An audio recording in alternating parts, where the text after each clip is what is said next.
Okay, good evening everybody.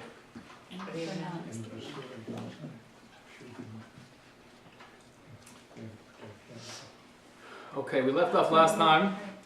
We were in the middle of the Second Temple period, which is around the year 200 BCE. We said, just to get back to our chart, right, the first temple was destroyed 422 BCE. There was the 70-year period of exile in Persia. That's when the story of Purim took place. And then 70 years later, there was the building of the second temple in about the year 355 BCE. And altogether, that period lasted for 420 years. That was the time of the second temple. And during that time, we mentioned that it was a very different experience than the first temple. The same level of kedusha, of sanctity, that tangible feeling of God's presence was lacking. It wasn't the same level of connection as it was in the first temple. We mentioned that the ark was no longer there, the ark which contained the tablets, that was hidden before the destruction of the first temple, and it was not around during the second temple time. And the major difference in the whole period was that there was no prophecy. A couple of the last prophets were part of the assembly, the Anshe Knesset Gedolah we spoke about last time, and that was towards the beginning of the second temple period. But by and large, prophecy was really fading out. And it's interesting because as prophecy was fading out, the drive for idol worship was also fading out. We see during that period that there wasn't that much of an issue. The struggle that was such an overwhelming struggle that was taking place during the hundreds of years of the first temple, where so many Jews were so attracted by the idol worshiping culture, during the second temple times, that wasn't such a struggle. And the two things are not coincidental. The fact that there was no longer prophecy, and the fact that we didn't have that same drive for idol worship, stemmed from the same source, which was that in general, the level of spirituality, that energy, that passion of the human spirit, so to speak, was somewhat diminished. This is a classic Jewish perspective that it's almost the opposite of evolution. Evolution, perhaps, is from the physical standpoint, things might be evolving in that aspect. But we feel, spiritually speaking, that the farther we get from Mount Sinai, generation after generation, the further we are from that ultimate source of connection, and therefore the spiritual capacity of a human being diminishes somewhat.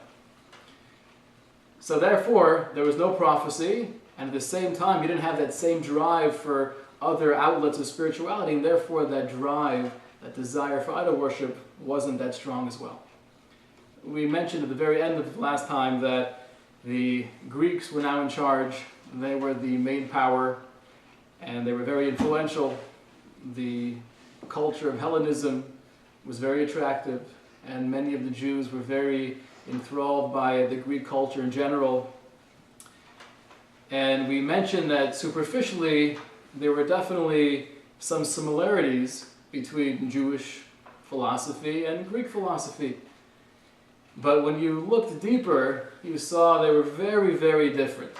At the core, they were fundamentally different perspectives on life. And I want to quote you something by Ken Spiro. It's a beautiful paragraph which I really think encapsulates the difference between the Greek view of the world and the Jewish view of the world. Ken Spiro writes, "To the Jews, human beings were created in the image of God. To the Greeks, gods were made in the image of human beings. To the Jews, the physical world was something to be perfected and elevated spiritually. To the Greeks, the physical world was perfect. In short, to Greeks, what was beautiful was holy. To the Jews, what was holy was beautiful." Very well said. But a very, very different approach to what it means to be a human being, what it means to be here in this existence. And the Greek philosophy was, it's all about the body, it's all about the physical. That's sanctified, that's uplifted. And I actually have with me a work, a novel, product of Western civilization. Western civilization, by and large, the culture of Western civilization is a direct result of Greek and ultimately Roman culture. Those same values, those same ideas, really that were introduced to the world during that time, live on in Western civilization.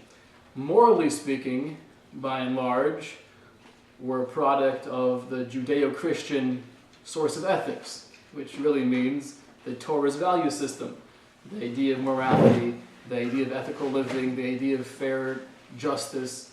All these things do not stem from the Greeks at all. The Greeks were, although very into philosophy and mathematics, they were far from moral people. The idea of killing babies in order to prevent too much overpopulation, it was viewed as a very productive, good thing to do. The idea of having little boys, having relationships with little boys, was also something that the noblemen did. It was a whole different warped reality. So the moral system that we have by and large is mostly a product of the Torah value system. The culture, though, is very much a product of the Greek value system. You think about it. Who are the people who make the most money in our culture, in our society? Who are the people that are admired the most? Who do we have posters of? Movie stars, yes. That's one category. Sports. And sports figures. The only big sign you'll see of any human being in our culture is either if it's a model, and he or she is very attractive from the physical standpoint, or if it happens to be Michael Jordan, a sports figure. We don't see massive signs of Albert Einstein. Right? We don't see massive billboards about praising the intellect or praising spiritual accomplishments. We don't see that. I'm going to turn that down a bit. It's reflecting the light and it's annoying. Thank you. And that, I think, is very much a direct result of that Greek philosophy. The fact that it's about the human body, not the human being. Physical. The physical, exactly. So I have with me here a very fundamental work, I think, a product of Western civilization, which I think is actually not just a product, but probably instrumental in shaping some of our views. It's a well-known novel. I'd like to share with you a couple of passages. Sleeping Beauty. Familiar with this? Yes. Sleeping Beauty. So we know the basic story that a little princess is born, and it's a wonderful occasion, and the king and queen make a big kiddush, they make a big celebration. And we know that at this celebration there were 3 good fairies that attended. And what do 3 good fairies do? They bestow blessings. I'd like to focus on the first 2 blessings. The third one was really trying to undo the spell of the witch, but the first 2, we get a little bit of a taste of what they viewed as something to strive for, something to give a blessing for one's daughter. Waving her wand, Flora chanted, "My gift shall be the gift of beauty. And mine," said Fauna, "shall be the gift of song." The gift of beauty and the gift of song.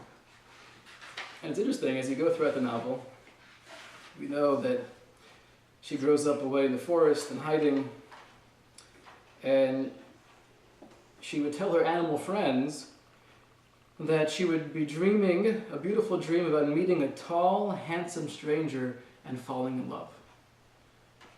So here we have it. The ultimate blessing that we could bestow onto Sleeping Beauty is beauty and song, and her dream in her ideal husband is tall, handsome. Then I'll fall in love. And I want to contrast this to, we have over here, it's a customary thing that Jewish mothers say Friday night. After lighting the candles, we say a bracha for our children, and I want to just quote you a couple of lines here, and you'll see, I think, very clearly the contrast. We say, "V'zakeni legadel banim uvnei banim," please allow me to have children and grandchildren, chachamim u'nevonim, who are wise and understanding, ohavei Hashem, who have a love for their Creator, yirei Elokim, who have an awe of their Creator, Anshe Emes, people of integrity, Zera Kodesh, people who have sanctified themselves, B'Hashem Devekim, who have connected to the Creator of the universe. Umeir Mesa Olam, and what do I wish from them? umeir mesa olam, that they should bring light unto the world, the Torah of Masim Tovim, through their Torah, through their actions of kindness, ubechol melachas avodas habare, and in everything they strive to do in the spiritual realm. Don't need to say much to see a very clear distinction between the ideal from the Jewish mother's perspective and Sleeping Beauty. And it's not just a cute thing to think about, but it's very true. It's this kind of mentality that has got so entrenched into our culture. And that's why people who make the most money, the people who are the most famous, are the people who physically are the most superb, either in how they look or in how far they can jump or how fast they can run. So clearly, the Greek culture and the Torah culture are very different fundamentally, and the truth is that just like we were influenced from the Greeks, they were also influenced from us. During the 3rd century BCE, King Ptolemy ordered the 72 rabbis to come together and to translate the Torah into Greek. And this was a major undertaking because he placed them all in separate rooms. The Talmud explains this episode. And the problem was as follows. Here I am, I'm one of the 72 rabbis chosen to translate the Torah. And there are many things in the Torah, as we see every Tuesday, that direct translation is very misleading. And the whole idea of translating the Torah into Greek was viewed as a tragedy. Until that point in time, the Torah was something that was uniquely Jewish. And the ideas, the philosophies, the goal of the Torah was within the Jewish nation. And it's not that we were selfish, it's not that we needed it all to ourselves, but practically speaking, we also had the oral Torah. We had the understanding of what's actually being said here. Nobody else had that. And that's not something we could just teach somebody. That's a lifetime of work, it's a lifetime of study. So the idea of writing on the Torah was viewed as a tragic moment in Jewish history. We actually have a source that tells us that experience was just as tragic as the golden calf experience. But miraculously what happened was that every one of these 72 rabbis made slight changes in the translation to make it more understandable, but they all made the exact same change. That's the Talmud records. But this was the first translation of the Torah in history, and really through that was a source of influence on the Greek culture as well. Not immediately, but once they have access to Torah views and Torah philosophies, it does take time to percolate, but that started off as well. There was a point around the year 140 BCE where it was no longer just the mere fact that we were influenced by the Hellenist culture, but we were actually forced to be more like the Greeks. And that took place in a couple of different ways. Number one, they prohibited doing certain obligations of the Torah, and it's interesting the ones they chose. You can tell they weren't just picking a couple of different mitzvos out of the hat, but they were doing it with wisdom. Number one, they said no Torah learning. You can't have any kind of Torah learning in public. You can't have classes. Punishable by death. Number two, no bris milah, no circumcision, like we spoke about last week as well briefly. The whole idea of circumcision was against their whole philosophy of the sanctity of the body. There was no Shabbos, there was no holidays. Those are the basic prohibitions they set upon the Jews.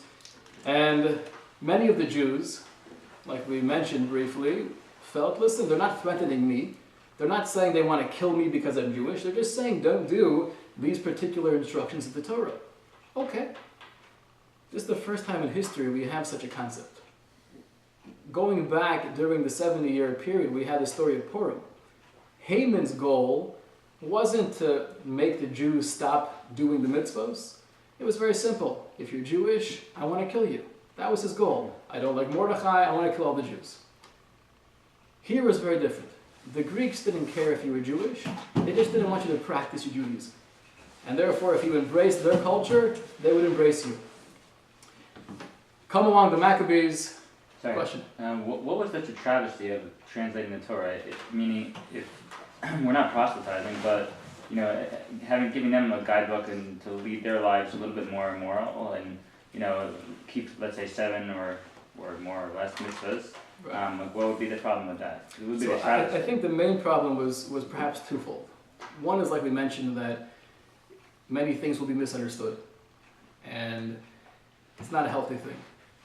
There's a second issue, is that they knew by translating the Torah, and you're therefore enabling Greeks to be more part of our society, that's going to be a tremendous source of assimilation as well. So now we have this mutual scholarly relationship. I think that was also part of the tragedy of it. Come along the Maccabees, and led by Matisyahu. Maccabee was not their last name. Maccabee was actually an acronym for Mi Kamocha Ba'elim Hashem, which means who is like you amongst all the powers of the universe, who is like you, God. And that's the name they gave themselves. Matisyahu being the father, he had 5 sons, all who were generals in his army. And the idea is that in Jewish philosophy, war is never something that we pride ourselves on. You'll never find songs about being victorious in battle. You'll never find, in anywhere in Tanakh, the idea of praising warfare. Warfare is viewed as a necessity. When we have to fight, we fight. And we'll try our best to do it well. But it's not something we admire. And therefore they gave themselves the name the Maccabee to bring home the fact that our success or our failure is not in our hands. Ultimately, it's in the hands of HaKadosh Baruch Hu, in the hands of God. And it was clear that was the case, because there were about 10,000 soldiers in the Maccabee army, and they were going up against 40,000 soldiers in the Greek army. Practically speaking, naturally, you have no chance. And what they did was, through a series of guerrilla warfare tactics, they were able to make it annoying enough for the Greeks and expensive enough to eventually have them leave the country. Now, it was 25 years.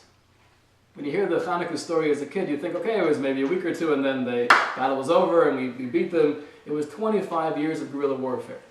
3 years into that struggle, we were able to regain Jerusalem and regain the temple, because for that period of time, the Greeks took over the entire temple. We were able to get it back. And that's the Hanukkah story. There we found 1 flask of pure oil, and we lit the menorah with it. Miraculously, it lasted for 8 days. The truth is, that's the miracle that we all focus on. When you're doing your projects in school, my girls come home with, different menorahs or different things about oil. There was another miracle as well, which was the military victory. The fact that such a few puny soldiers, both quantitatively speaking, meaning they didn't have nearly as many troops, and qualitatively speaking, they weren't nearly as well trained. They didn't have the same kind of heavy artillery. Right? The Greeks had the elephants, that was the ancient tank of its day. We didn't have any of that. That was perhaps much greater of a miracle than a flask of oil lasting for 8 days. If the oil didn't last for 8 days, what would have happened? Nothing. Nothing. We would have waited until we got the pure oil and we lit the menorahs. Not a big deal. If we didn't win the war, what would have happened? It would have been devastating. The idea is that we celebrate both miracles. If we didn't have the miracle of the oil, then it's very easy to look back in hindsight, the whole miracle of the military victory, and we could start saying, we were very, very smart.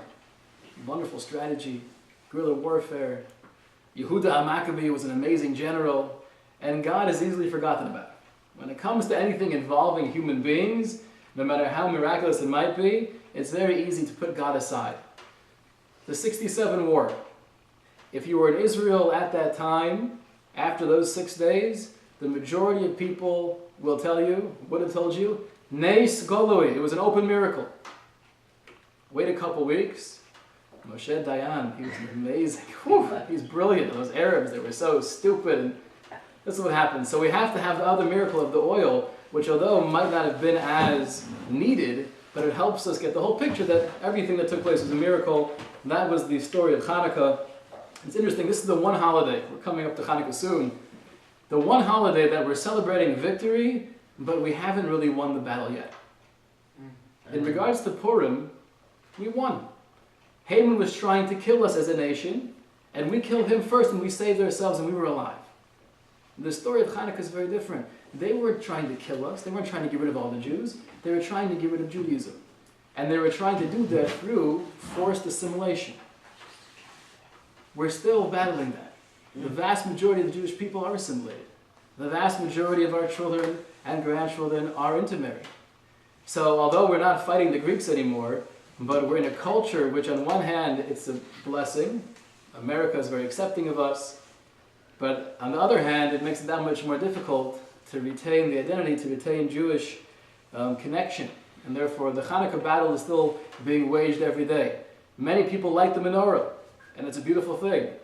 But we should also think, while we're lighting the menorah, the idea behind this ceremony is I'm trying to remember the importance of what it means to stay Jewish. And I'm trying to remember the fact that a long time ago, the Maccabees were risking their life, and we mentioned last time as well, the vast majority of Jews didn't want to risk their life.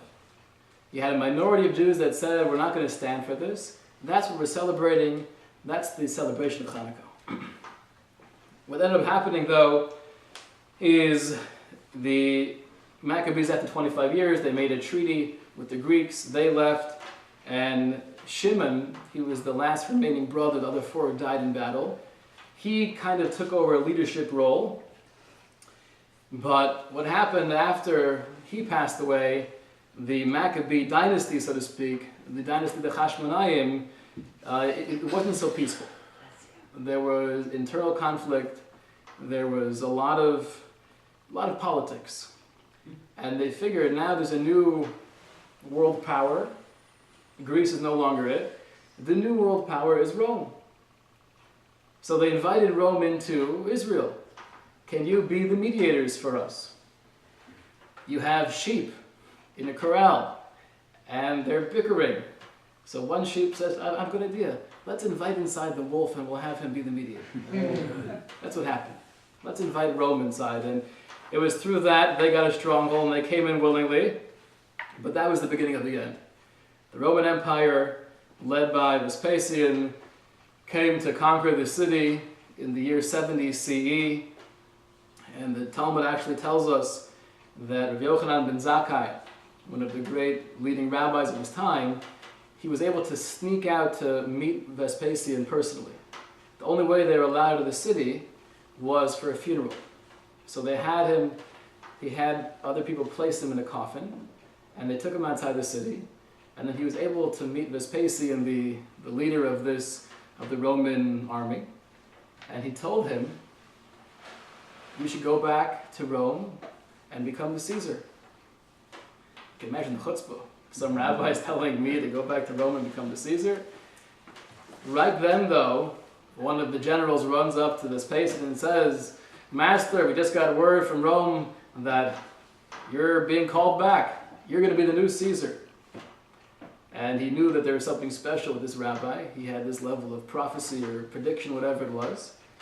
And he said, I'll grant you whatever you want. And Rabbi Yochanan ben Zakkai, he knew he couldn't say, don't destroy the city. That was too late. The Roman army was here. They were going to destroy the city. He had one request. So he said, allow the leading rabbis to go to Yavna, which was somewhat north of Jerusalem, and set up the Sanhedrin there. The Sanhedrin was the leading body of rabbinic authority. Allow us to bring the rabbis there and set up shop peacefully. And he granted that request, and that's what happened. Rabbi Yochanan ben Zakkai, many of the leading rabbinic authorities, went to Yavna. Why did he ask for that particular request? So they could rebuild. So they could rebuild. Why the rabbis? Why not? Because they could teach.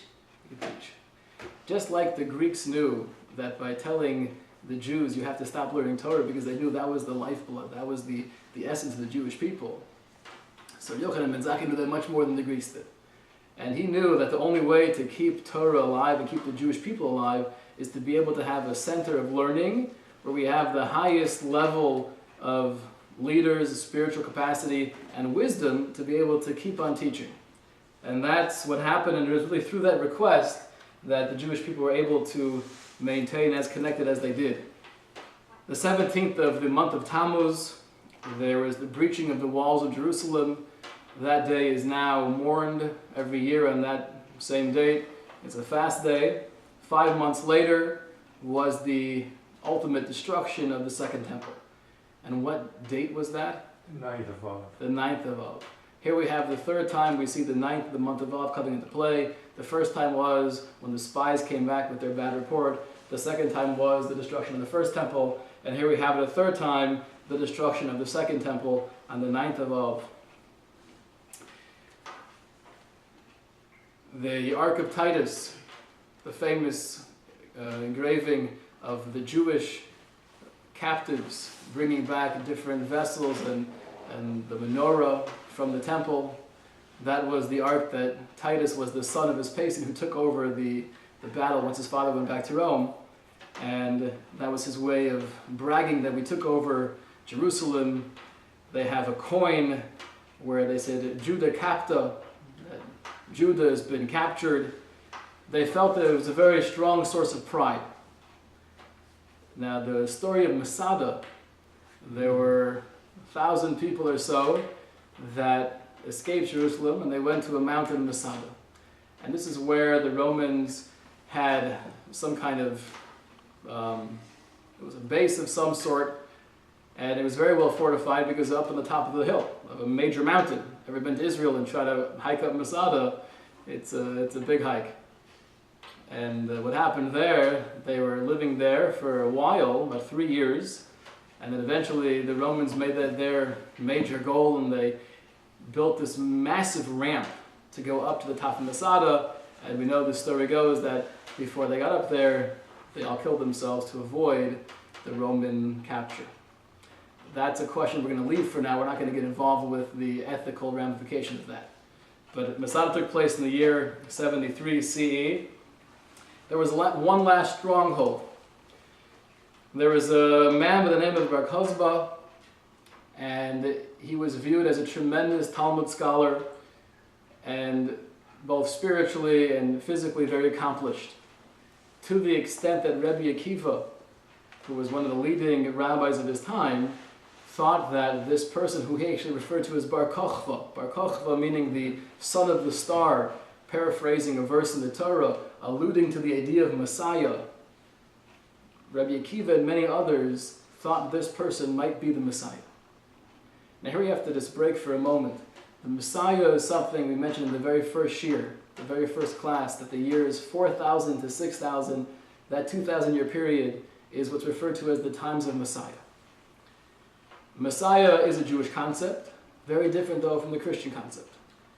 The basic philosophy of Judaism is that there will be a time in human history where there will be more clarity in the world, where all human beings will have a clearer picture of what life is about, of what God is about. That's the time period of what's referred to as the Messianic age.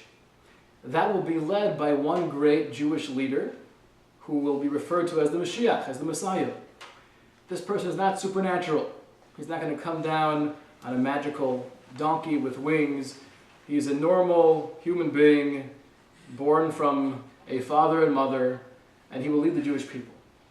But that is indeed the Jewish view of Messiah, and Rabbi Akiva felt that Bar Kokhba could have been it, until he wasn't. The Bar Kokhba revolt, which looked very promising for a while, but ultimately was squelched by the Romans as well in the year 135-ish. This is 135 CE.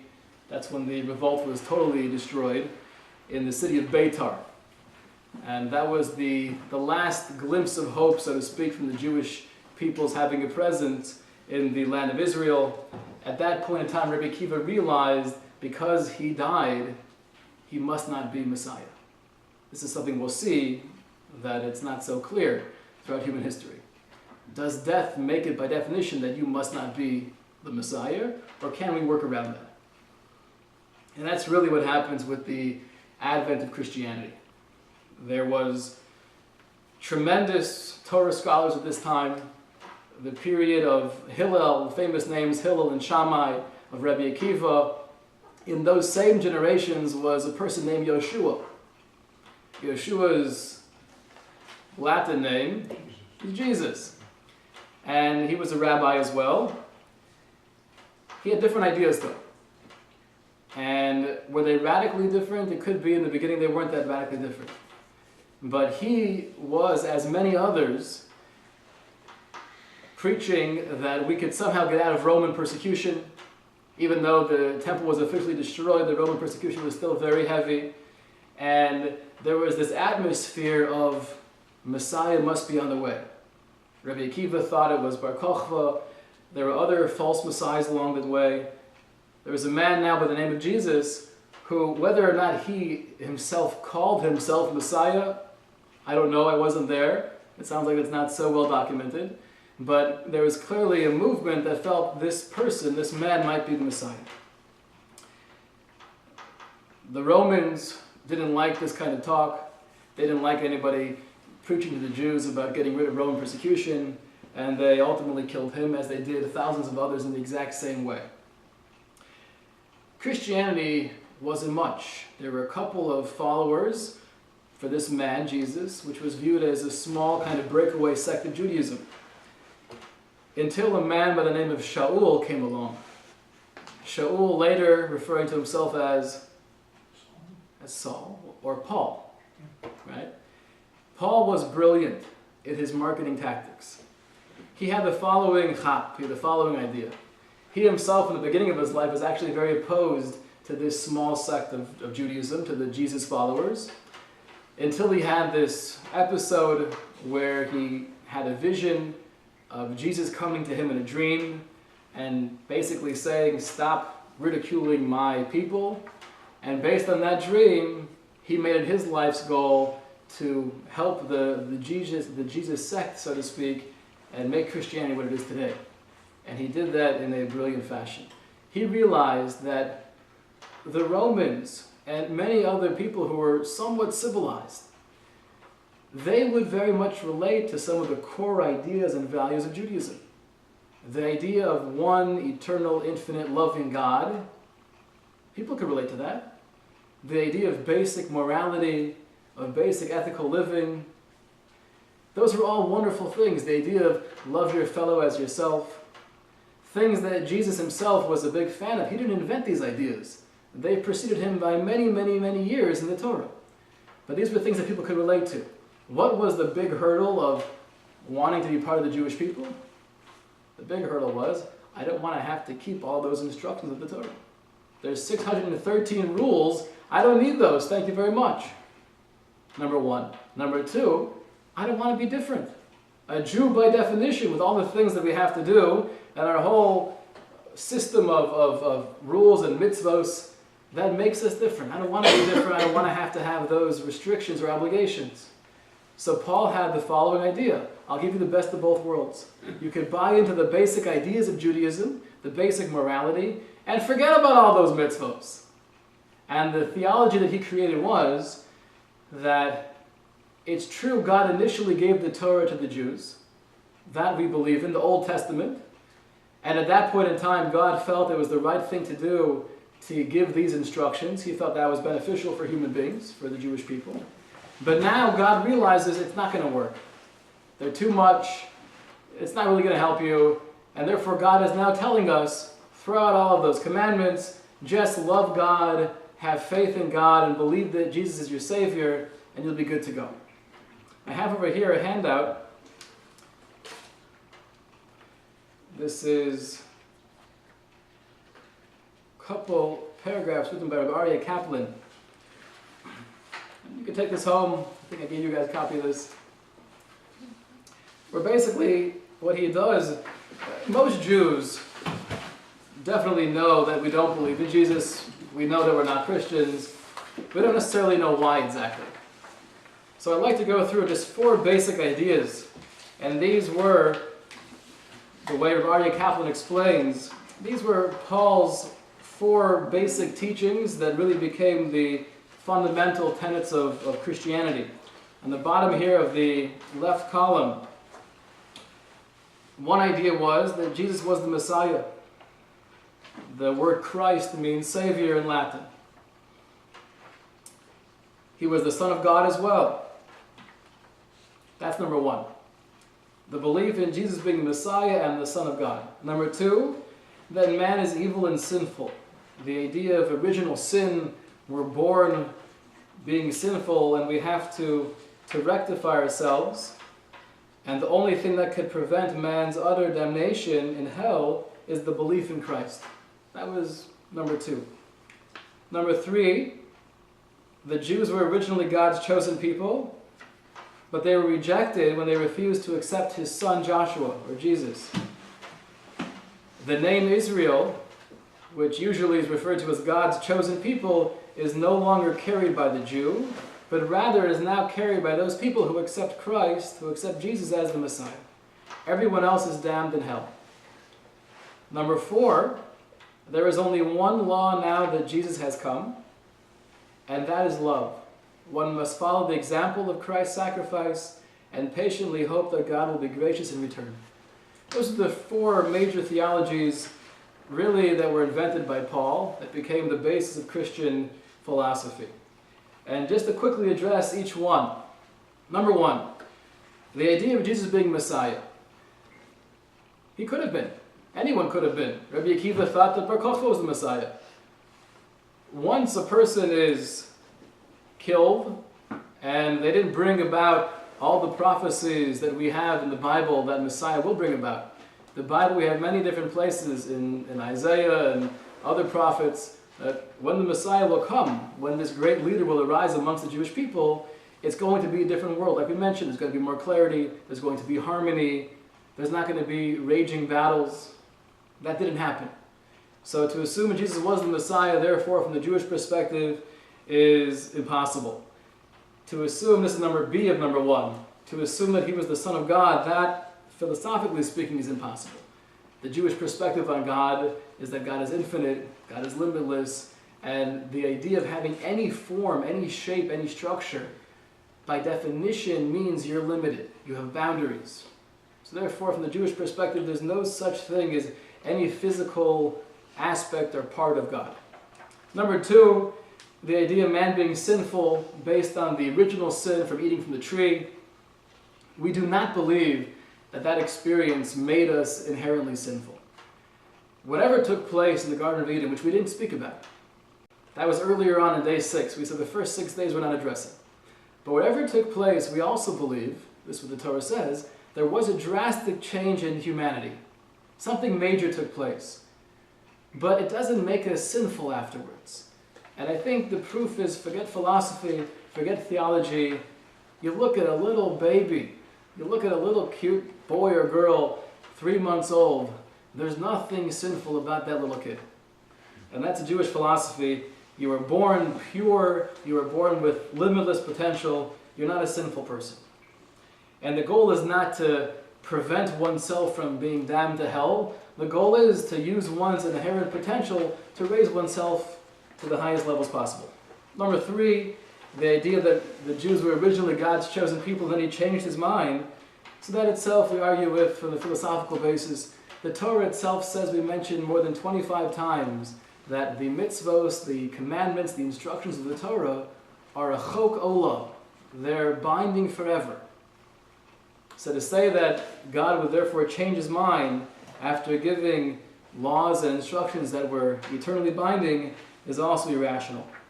And the 4th issue, that there's only one law, that we're getting rid of the mitzvos, we're getting rid of those commandments, and it's all about love. We also believe it's all about love. Love is a wonderful thing. Love between human beings, and ultimately love between a person and the creator of the universe. But there's many things we have to do to express that love. It's not just feel it. We have to act upon it, and ultimately we have to do the mitzvah. So, very, very short version, but here are some of the basic ideas of Christianity and some of the basic reasons why, as a Jew, we reject Christianity. We would never say that a Christian is damned to hell. That's not a Jewish philosophy. Any human being, no matter what religion he or she is, you're a good person, you're doing good things, that's beautiful. There's no need to convert to Judaism. If you want to, it's very praiseworthy. But there's no need, and if you don't, you're not going to be damned to hell. That's the Jewish approach. So that was Christianity. That was Paul's tremendous influence to Christianity. He made it what it is today. The early Christians were persecuted mercilessly by the Romans. Just like they persecuted the Jews, they persecuted the Christians as well.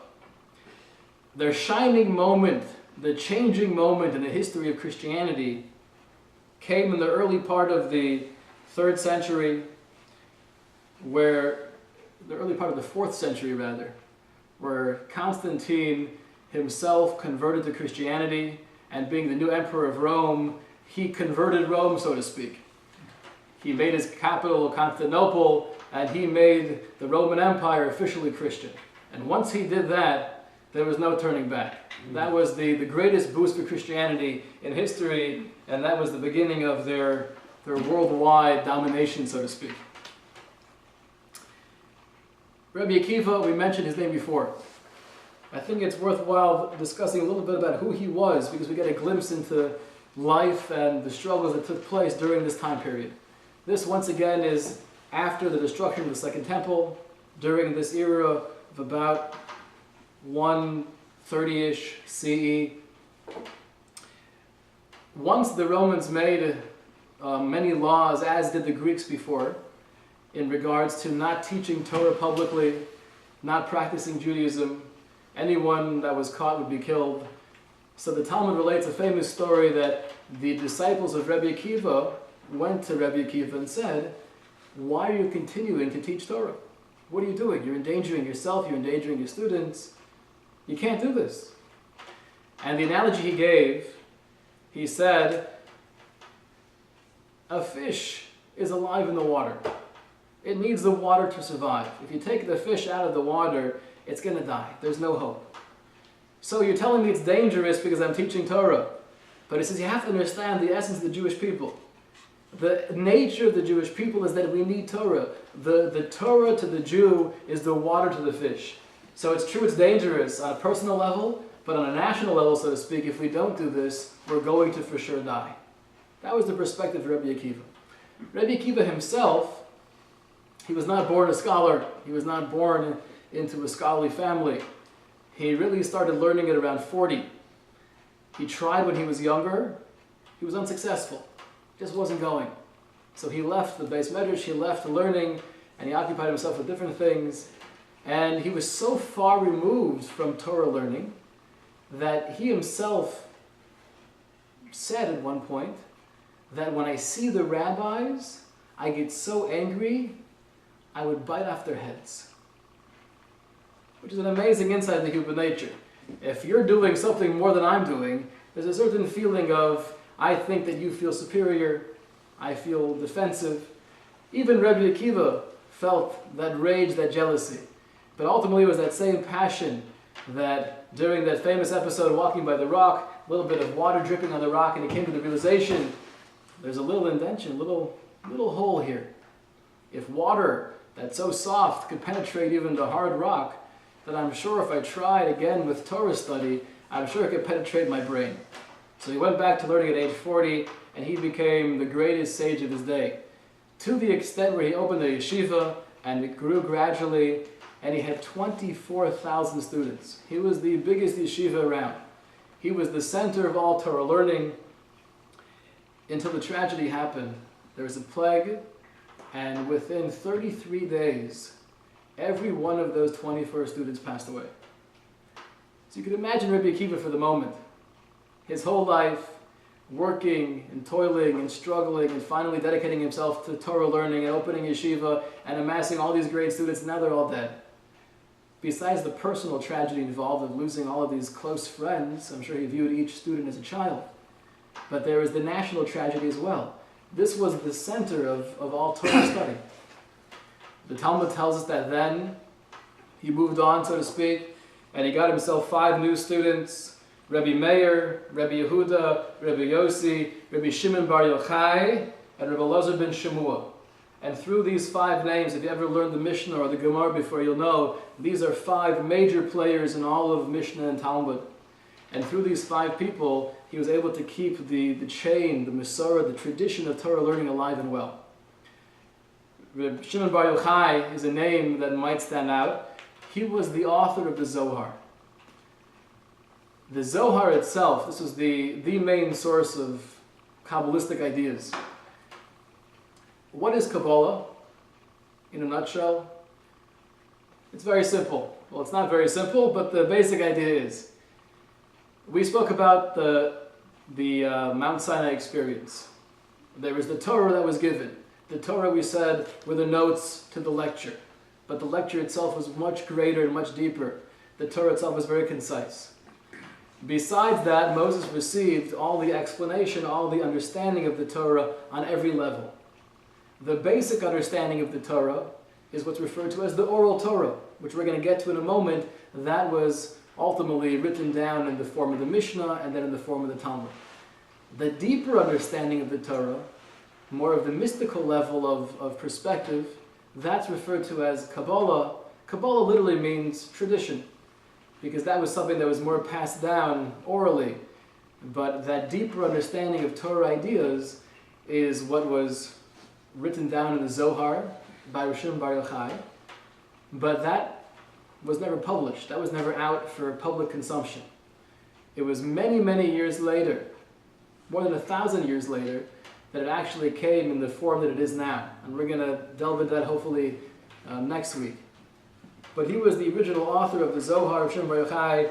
So these 5 students of Rabbi Akiva were massive in their transformation and their continuation of Torah knowledge and Torah ideal.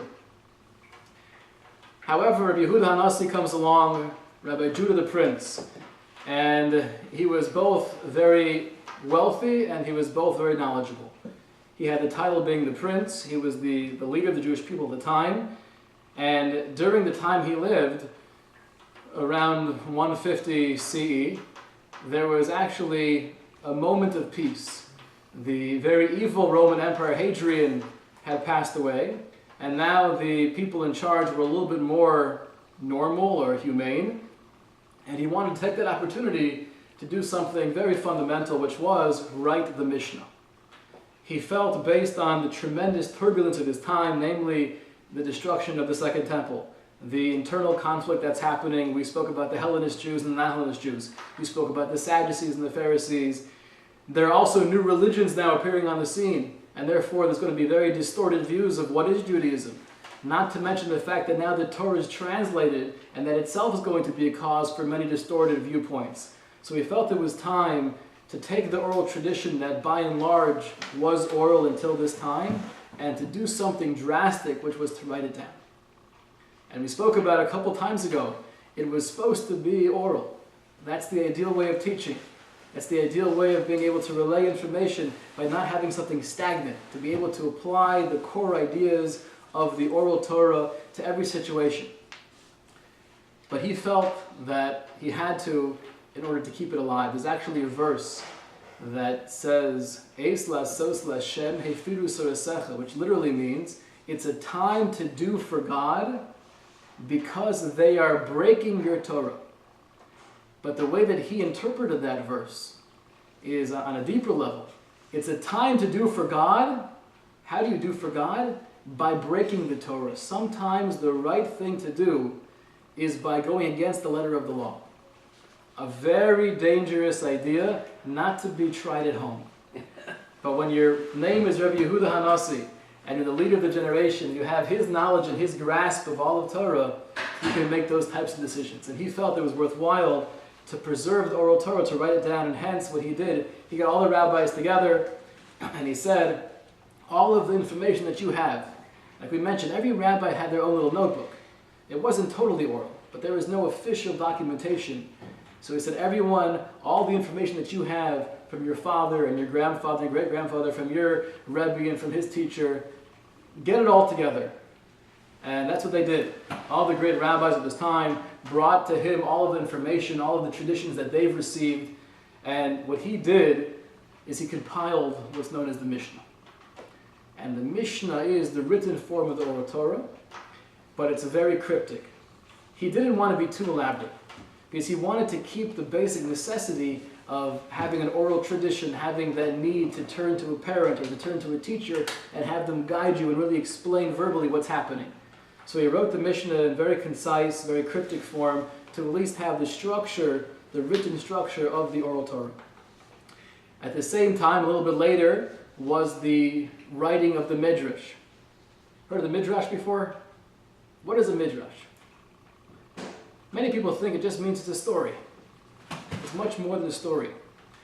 The Midrash was also part of the Oral Torah, there were certain deeper ideas, many of them mystical, that Rabbi Yehuda Hanassi didn't want to write down in their pure form, because he felt certain deep ideas, certain things that are very complex, shouldn't just be written down. And therefore the only way to record these things is to do it in allegorical form, in metaphorical form, and that was the creation of the Midrash. Many of the Midrashim that we have are not to be taken literally. Many of them are tools that were used to try to explain very deep philosophies through allegorical form. The goal was at least to have it in writing, and those people who know, they know and they can pass it on. And those who don't, it's a closed book. But that was the Midrash. So here we are, the state of the Jewish people now. There are about 5 million Jews in the world. The Mishnah was finished in around the year 200 CE. We're getting closer to present day. We're definitely in the CEs now. The majority of the Jews were in Babylon. Right? To keep in mind that Jews have been there for hundreds of years, because the majority of Jews didn't go back to the Second Temple. The majority of Jews stayed in Babylon. We said only 42,000 Jews went back. But the many stayed there, and therefore Babylon was a flourishing society. There were a few that still remained in Israel. There are about 1/3 of the Jewish population in different parts of the Roman Empire, and about 10% in Egypt. But still very much in the same part of the world. We haven't yet dispersed. And the main stronghold of the Jewish nation was now in Babylon. So get the whole picture here. We initially entered the land of Israel in the year 1272 BCE. We were in Israel. We had the period of the Judges, and then we built the temple by King Solomon. And the first temple lasted for 410 years, and that was destroyed in the year 422 BCE. So ultimately, we were in Israel for 850 years. Then we had the 70-year exile in Persia and Babylon. Most of the Jews stayed there. 42,000 came back to Israel, rebuilt the second temple. We were in the second temple for 420 years. That was destroyed, and now most of the Jews are back to Babylon. At this time, you could imagine there was despair, there was feelings of hopelessness. What's going to be with the future of the Jewish people? Our homeland was destroyed, our temple is destroyed. Many probably thought our connection with God is destroyed. And the Talmud relates a story once again about Rabbi Akiva that says he was standing there with some of his colleagues, and they were looking at the destruction.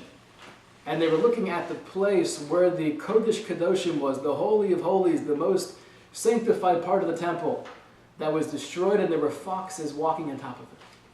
And his colleagues were crying bitter tears, and he was standing there with a smile. And they turned to him and they said, "How can you smile at a time like this, seeing the temple in destruction?" And he said, "It's very simple. What I'm seeing right now is the fulfillment of the words of the prophet. The prophet said that the temple will be destroyed and wild animals will walk on that site. And I'm seeing that. If the prophet was right in regards to the destruction, that means he was also right in regards to its being rebuilt." And the truth is, we have these ideas in the Torah itself. The Torah itself that was written way before the destruction of the second temple. There's predictions that the temple will be destroyed. In one place it says, this is God referring to the Jewish people, "And you I will scatter among the nations at the point of my drawn sword, leaving your country desolate and your cities in ruins." It says later in Deuteronomy, "You shall remain there, you shall not remain there long," referring to living in Israel, "for you shall be wiped out. God shall then scatter you among the peoples, and you shall be left few in number among the nations where God will lead you." So we have predictions that this was going to happen. And in a sense, Rabbi Akiva was telling his colleagues, we knew this would happen. The Torah told us so. But the Torah also tells us, even while you're in the land of your enemies, I will not reject you, and I will not allow you to disappear. The Torah says as well, that God will return you from your captivity, and will have compassion upon you. God will gather you in from amongst the nations, and return you to the land of your fathers. So in a sense, it was a time of despair, a time of depression, but at the same time, people had the realization that all of this was prophesied, all of this was predicted. And if these predictions came to fruition, that means the other ones will as well. That we will return back to our land. There will be a time in history that we'll be able to go back to Eretz Yisrael, to the land of our forefathers. Now, from the sociological perspective, here you have a people that their homeland has been destroyed, their center of worship has been decimated, they no longer have a common language because they live in different countries. They no longer have a common culture because they're in different areas of the world. They no longer have a common land. What are the odds that this people will still stay alive and stay somehow connected to their identity? The odds are zero. And the only way to prove that is, look throughout history. How many other nations have been destroyed and exiled from their homeland, dispersed in many different parts of the world, and still somehow retained their nationhood? Nobody. Somehow, though, the Jews, although they were in despair, they had this glimpse of hope that the Torah tells us we will return home.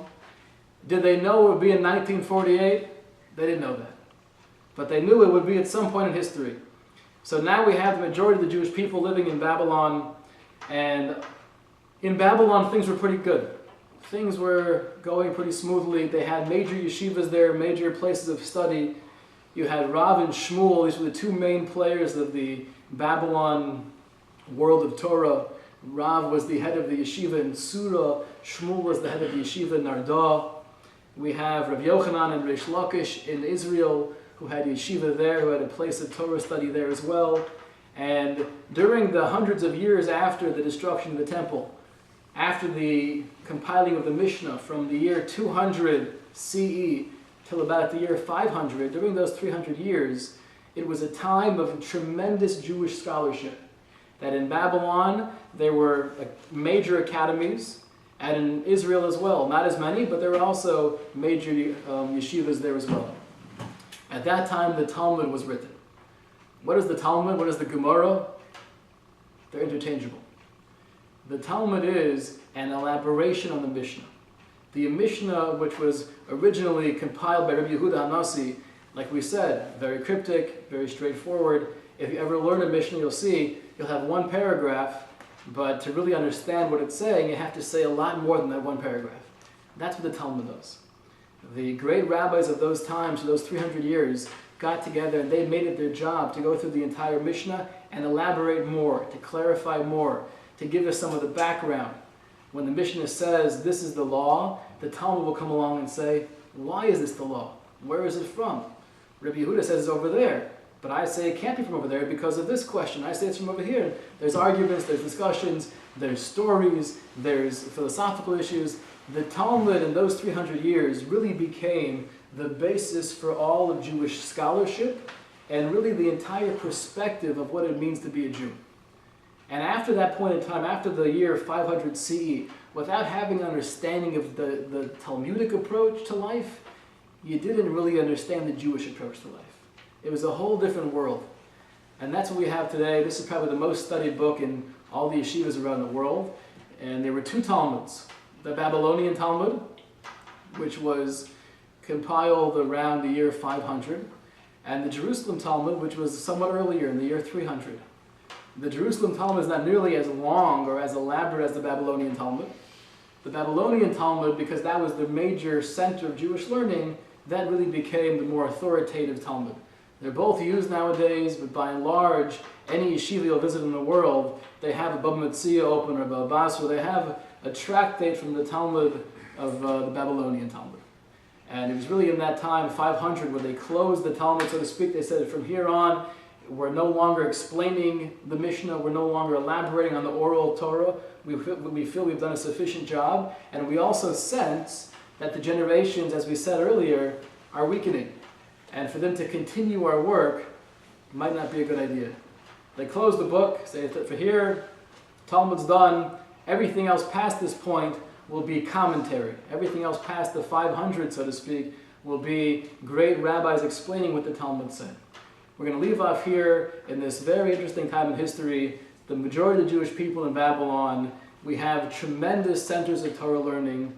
We have a tremendous feeling of hope. Although we have despair, we have hope. And the question is, what's going to happen from here? Will Babylon be a safe haven forever? The answer is clearly no. And it's from here, it's from this little point in Jewish history where we really spread out. And we're going to get into next week the idea of the Sephardic Jews and the Ashkenazic Jews, hopefully bringing us to this time. Have a wonderful evening. Okay. Do they refer to the Mishnah at all now? They do. Yeah, so what the Talmud is, if you look on the page of the Talmud, it'll always quote the Mishnah, a little paragraph, and then it'll have the Talmud perhaps going for pages explaining that one paragraph of Mishnah. Romans, that secluded people? Yes. He was one of the 10 martyrs. The 10 martyrs. And there's another whole thing about him